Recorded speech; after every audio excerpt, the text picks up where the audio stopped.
It was May 5th, 1864, somewhere in a tangled, God-forsaken patch of Virginia woods known only as the Wilderness. Now, they say war is hell, but this was hell's furnace, wrapped in poison ivy and set on fire by a stubborn drunk savage. Men couldn't see 10 feet in front of them. Trees exploded. Gunpowder lit the dry leaves like a California wildfire.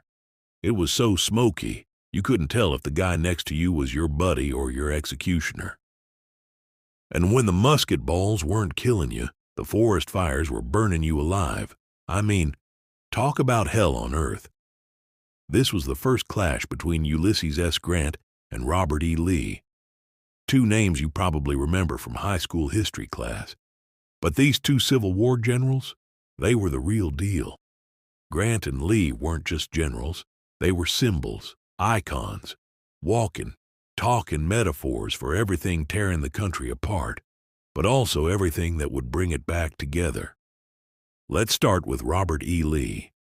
He may be known in modern-day America as the ultimate villain, but the guy was a military stud. He looked like your grandpa's idea of an American war hero. He always stood, sat, and rode his horse with perfect posture. He rocked a thick silver beard. His uniform was always crisp and clean, and Lee had a strong Southern gentleman vibe. He graduated second in his West Point class in 1829. He never got a demerit, not one. This guy was cleaner than a Mormon Bible study group. Abraham Lincoln literally begged Lee to lead the Union Army. True story. But Lee turned it down. Can you believe that shit? Not because he didn't love his country or respect Lincoln, but because he was loyal to his state. He couldn't fight against Virginia. That's right, he loved his state more than his country. Very romantic, but also slightly treasonous. It's like quitting the NFL to coach your high school team because they helped you win your first trophy. And then there's Grant. Ulysses S. Grant was different. Let's say if Lee was more like a character from Shakespeare, Grant was more like the main character in every action movie that never loses a bar fight, no matter how many goons are coming at him. Grant graduated near the bottom of his West Point class in 1843. He didn't give two shits about demerits, he didn't care about posture, and he drank like the war was happening inside his liver. Speaking of war. War was one thing Grant did well. He was the savage leader the Union Army needed to claim victory of the most deadly war in American history. But he wasn't the clear choice. Not at all. After the Mexican-American War, he flamed out of the military under suspicion of excessive drinking. His farm and his business went broke, and he ended up selling firewood on a street corner just to make ends meet. Yeah, you heard that right. From battlefield hero to lumberjack street peddler. And when the Civil War kicked off, Grant came crawling back to the Army. Because what the hell else was he gonna do? His business failed, and he was a full-blown drunk. But thank God he returned to serve his country. Because once he had a uniform again, he did what Grant does best. He fucked shit up. He wasn't brilliant like Lee. He was a relentless maniac, like a bad rash with a bayonet. He kept spreading and causing pain in the process. So, fast forward to March of 1864. Lincoln called on Grant to be the guy who leads the Union Army to victory and finally ends this war.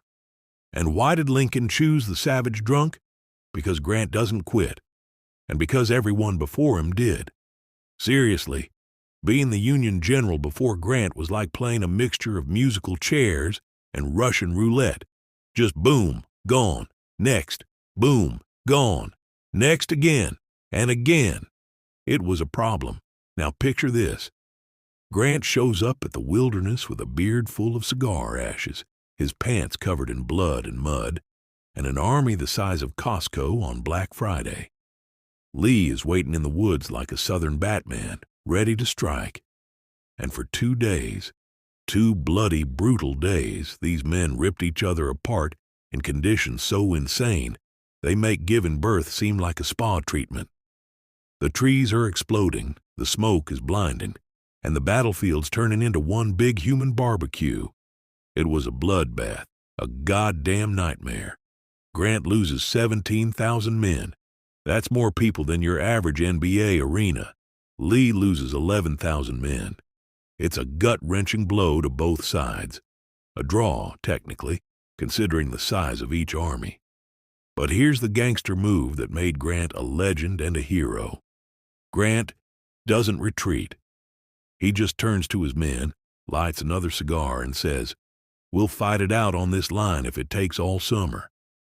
Now, I don't care who you are, that's a badass move. Every general before him got smacked by Lee and ran home like a little bitch. But Grant, he doubles down, regroups, rallies his men, and prepares to keep battling it out. Because unlike Lee, who was playing chess, Grant was playing whack-a-mole. And he was using the sledgehammer. No mercy, no fucks to give. See, Grant wasn't stupid. He understood logistics. He understood that numbers were on his side. And he knew the ins and outs of the supply chains. He realized that while Lee had the flash, the finesse, and the flair, the Union had the people, the food, and the bullets. It was war by attrition. And that's a fancy word for, I'll just keep hitting you until your fucking face falls off. So Grant pushes through the wilderness. He fights Lee at Spotsylvania, where men spent 20 hours stabbing each other with bayonets in the pouring rain. It wasn't poetic, just primitive. It was like a 10,000-man knife fight in a monsoon. More mud, more blood, and the Union marched on. Then came Cold Harbor, Grant's worst move. He ordered a frontal assault that got 7,000 Union soldiers killed in 20 minutes. 20 gruesome minutes. That's going down by 5 touchdowns at the end of the first quarter. It was a big kick in the nuts. Even Grant regretted it. He called it a terrible mistake. But you know what he didn't do? He didn't stop. He kept moving forward, past the critics, past the body count, past the newspaper calling him the Butcher. I mean, not the worst nickname, but not exactly an honorable label. But hey, it's better than being labeled the Quitter. Eventually, Grant boxes Lee into a corner at Petersburg, a siege so long and miserable it made both sides wish they'd just tried their luck fleeing to the Wild West. And then came Appomattox. April 9th, 1865. After a series of defeats on the battlefield, Lee surrenders. And what does Grant do?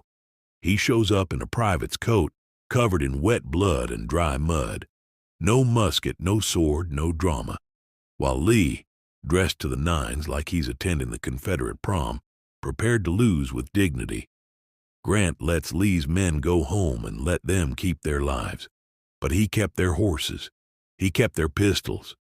But no harsh punishments, no hangings, no more destruction, just mercy. Because the goal wasn't humiliation. It was reunification. It was moving forward. And that is the difference between beating someone and leading someone. Now, post-war, Grant became president twice. He drank a little less, talked a lot less, smiled never. But he tried. He fought the KKK.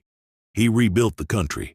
And then, broke and dying of throat cancer, he wrote a memoir, by hand. That became a bestseller and saved his family from poverty. And Lee? He didn't run. He didn't fight the results. He became the president of Washington College, dedicated himself to educating young men, and quietly lived out the rest of his life with grace. No coups, no tantrums, just dignity. So what does all this mean for you? Well, maybe you're not fighting in the wilderness, but maybe your job feels like it. Maybe your inbox is a nightmare of a battlefield. Maybe your boss is Lee, your bank account is Grant, and something needs to give. You don't need to be a genius. You don't need to be a hero. You need to be relentless. You need to move forward. Because sometimes the most heroic thing you can do is not retreat. Sometimes leadership doesn't look like a fancy white general's jacket. Sometimes it looks like a mud-filled, blood-stained jacket on the back of a straight-up savage. History doesn't remember the perfect. It remembers the persistent.